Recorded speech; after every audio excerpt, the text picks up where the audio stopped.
Well, thank you for joining me this evening, Ms. Claire Fitzpatrick. Miss. Miss. Ms. Taken but Ms. Yeah.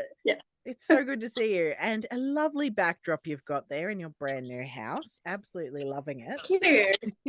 Here.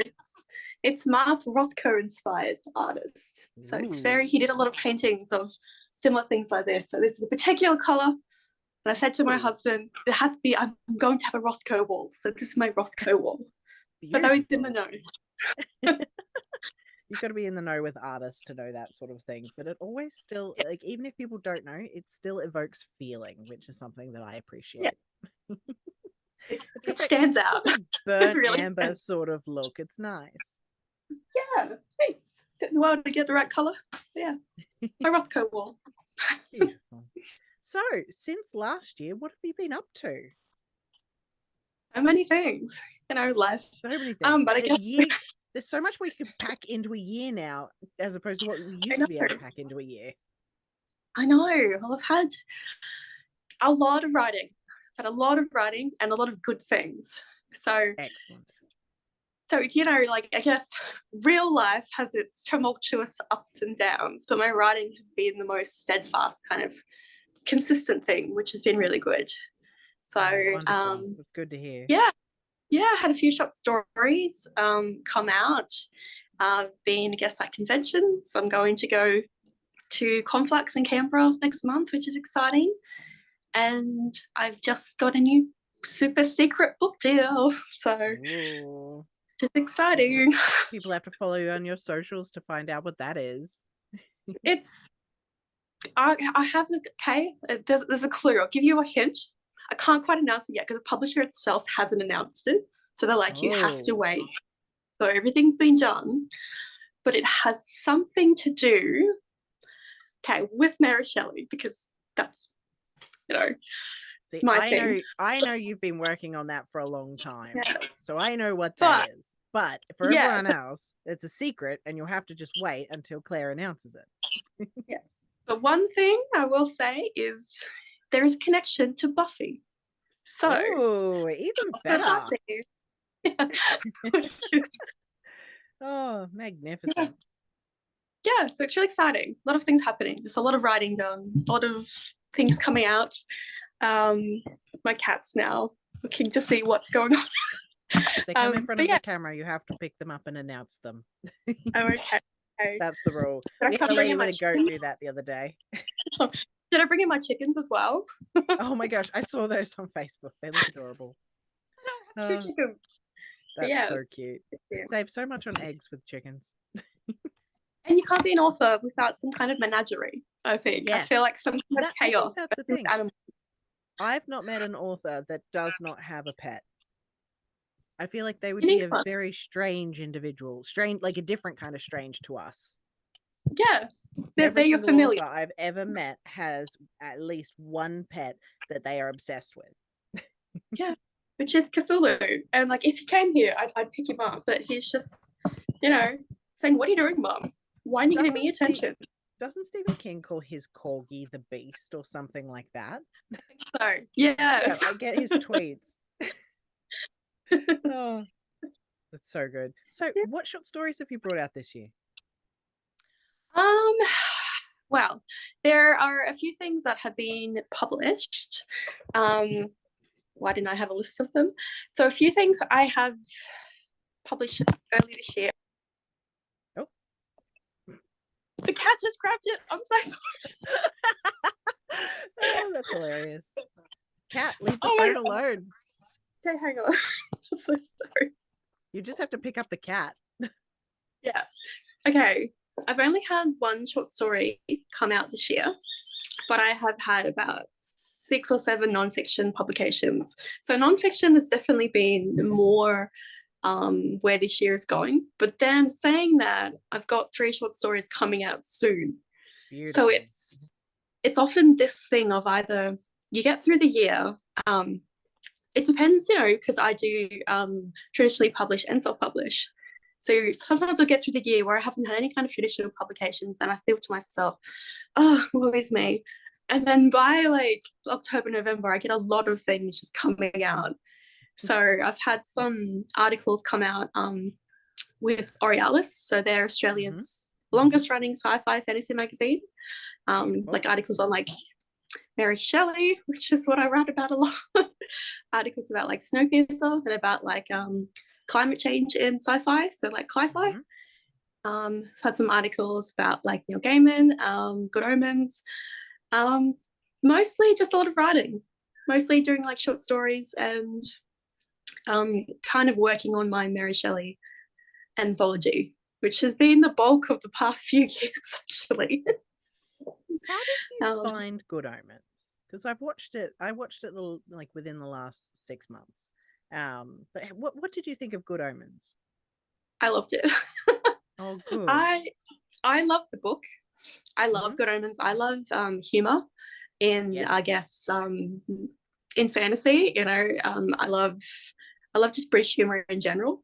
So I'm a massive Monty Python fan. Absolutely. Not the same. Yes, it's not the same, but it's still I just love quests with humor in it, and I love the fantasy stories that aren't too high fantasy, but just a good rollicking kind of adventure where strange things happen. And Good Omens is obviously set in our world in a way, but I just love the humor in it. I love it, and I feel bad because I can tell, you know, who's writing which part, I suppose, whether it's I found like that as well. Yeah. But the only thing that's bad is, though, I love the humor in it and I love Terry Pratchett's humor in it, but I can't read his books. You know what, you're going to have to audiobook them. You're going to have to audiobook them because I think that hearing them is a whole new adventure. Yeah. Well, that's what people said to me like ages ago when going to read Lovecraft. And I've actually today I was working on an article about Lovecraft for a magazine. But I never got into Lovecraft until my husband said, hey, let's listen to an audiobook. And it was picking me up. And it was like a 40-minute drive. And he was like, let's listen to some H.P. Lovecraft. And I'm like, oh my God, I can't read it. But he's like, no, we're listening to it. Yes. And so we listened to it. And I was like, oh my God, I'm so into this. So it's very interesting how different types of stories can be told in different ways. And I feel like older literature lends itself better to audiobook forms because originally you would be reading it out loud to people in a room. So some of the older stuff is intended on being read out loud. And I do think that things like Tolkien and Lovecraft, where the exposition is quite long and what editors would cut out today is really soothing and immersive when it's read out loud to you. Yeah. And it's just, I just like how it's more atmospheric, and they always, the people who narrate them always have these deep booming voices that are perfect for it. And then when I go to read Lovecraft, it's just like blah, blah, blah, blah, blah. Yeah, I know that feeling. Yeah. It's good to write about it though. I've been writing a few more articles for the Horror Tree, so I was writing some of that today. And so they're kind of like a resource for horror writers or just people interested in reading things about horror. So I was working on that today, and I was writing about Lovecraft as well, and just exploring how, you know, how he's continued to survive and why people are still so fascinated by his writing. Why there's still all these debates about his writing, about him as a person, but also his just insane creativity. So been writing things about that as well. But yeah, I could talk about him for ages. I feel like I love what the fandom did with Lovecraft, where they loved it so much, they knew the concept was really good, and they took it away from the author's like less savory beliefs. And then was able to transform it into something just new and brilliant. With like still maintaining what the existential dread was within it. And that's what it is. It's like the fear of not knowing things, the fear of the unknown, and the fear of realizing that, oh my God, I'm just this infinite, like I'm just this tiny insignificant speck of dust in this infinite world that will continue on long after I've passed, and it's makes you question your immortality, but in a good way. It makes me think of Nietzsche a bit, doesn't it? It does. Yeah. But I love That nihilistic belief. Yeah. I love researching Lovecraft, so I'm going to be writing more articles for the Horatory. So in between my Aurealis writing, because can't be in every issue, unfortunately, in Aurealis. So tell me a bit about what you'll be speaking about at the Logan Writers Festival this year. Well, I'm going to be writing, we're talking about nonfiction. So I guess nonfiction is something that I have been writing for years. I don't know, like I've been writing it synonymously with fiction for as long as I've been writing fiction. Yeah. And I just find like a lot of authors might be worried about going into that direction, maybe thinking, oh, it's taking parts of my creativity and putting it somewhere else, it's less creative. But I find nonfiction just as creative, but in other ways. So I love researching. So I love looking into things, and I go down rabbit holes. And I think as authors, we do that anyway when we're already researching for our own stories. We fall down rabbit holes and we find all these little kind of, exits leading here and there. But what I like to do is sort of, to pause here and there and think, oh, that's really interesting. Like, I want to get into the details of that. Why is it interesting? And so I guess I want to talk to people about writing nonfiction and writing about what inspires us, but in a more not as a critique, but just as a way to kind of write about what inspires us, what challenges us, how we use nonfiction, and just general knowledge. Just general knowledge to kind of help us with our writing. So I have like my own like nonfiction section now in my bookshelf because it got too big, and but it's something that I dedicate a lot of my writing to, and so I really love to chat to people about it, tell them about the way I go about it, who I approach to say I've got these articles. I'd like to help people figure out, I have an idea for something, but I'm not really a nonfiction writer, or I've only ever written fictional things. How can I perhaps use my own actual knowledge and experience, and the expertise we already have, I suppose. So plus I just like writing and reading essays and boring old tomes about facts. I've got nearly 2.5 whole bookcases just here filled with nonfiction, so I very much understand that. I think once you get over the trauma of high school English and doing research in high school, you start to find out that research is a lot of fun. And when you get to dive into topics, that you actually enjoy, it makes a huge difference. Yeah, and like the novel that I'm working on, that I've been working for years and years and years and years. I don't know, I made a post on Facebook the other day, I think it was 6 years, maybe 7. I'm almost there.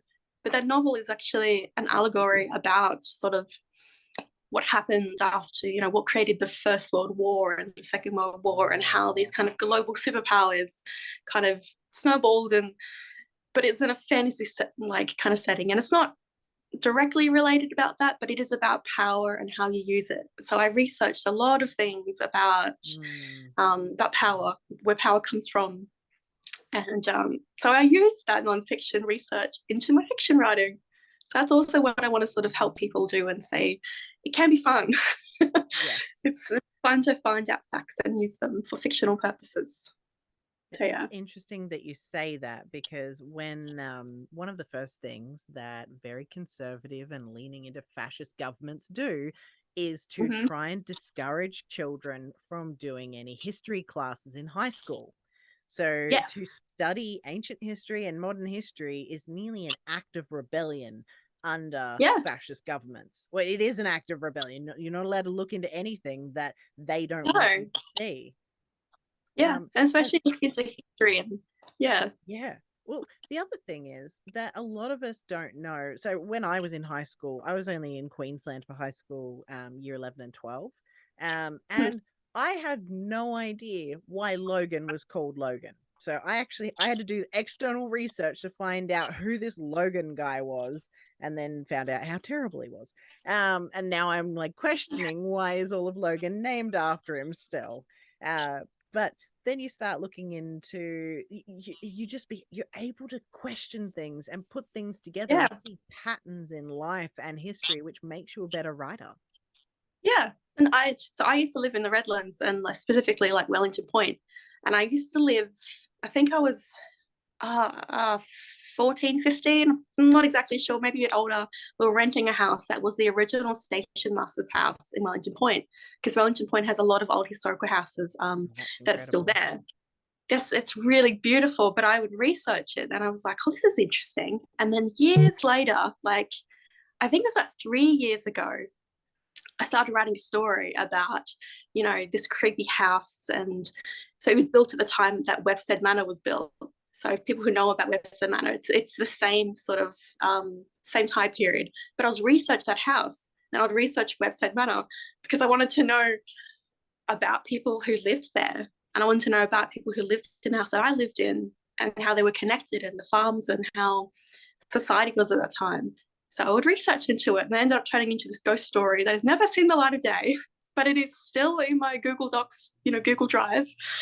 But I fell in a rabbit hole of, oh, this family lived here and they had this sugarcane farm and they did this. And I was like, no, Claire, we're focusing on what, the house was made of, so I could probably describe it properly, So it's often fall down rabbit holes of just research, but I specifically love research about houses and histories. And as you're saying, Logan, like towns and principalities, and I guess how things were villages and then became cities and things like that. So it's interesting. Honestly, when people complain about the traffic, the first thing I look at is, okay, so when was that road made, and why, like, what was the original function of that road? And it's like, oh, the original function was it was a market road and it was only expected to have foot traffic. Or it was like a cattle drive, which is why there's like shops at one end and shops at the other end and absolutely nothing in between. So yeah, you start to realize that things over time just get repurposed, and the entire town has been repurposed from what it used to be. Yeah. And I just find that so interesting. And it's interesting the way that history is sort of remembered but reused, revitalized. It's this whole rejuvenation. 3 R's. This is the real 3 R's, not reduce, reuse, recycle. It's rejuvenate, revitalize, reestablish. I love it. That's beautiful. Yeah, oh, that's I just find it interesting, history, and so it's just really cool to research stuff and find things, and then I can either write about it in a nonfiction kind of way, or I can use that in my fiction. So I think it's such a great tool for people to use to kind of research into topics they thought might be boring but actually aren't.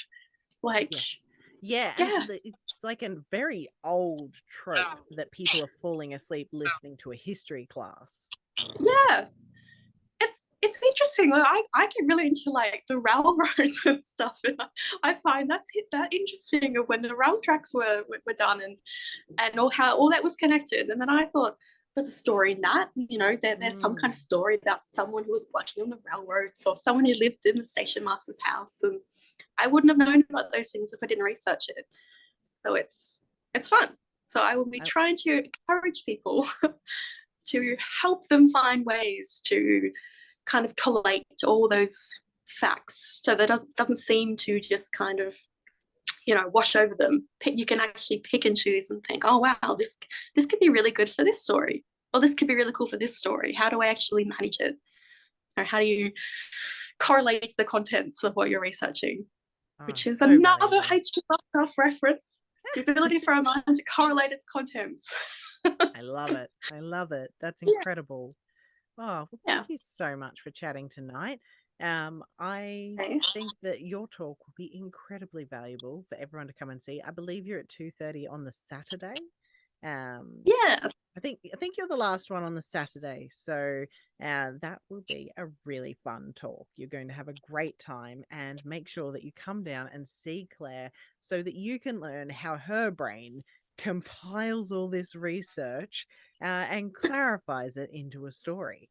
So thank you so much for speaking with me tonight, Claire, and I will see you on the 9th and 10th of September. Thank you. And I'll show you how to get this exact colour for your wall.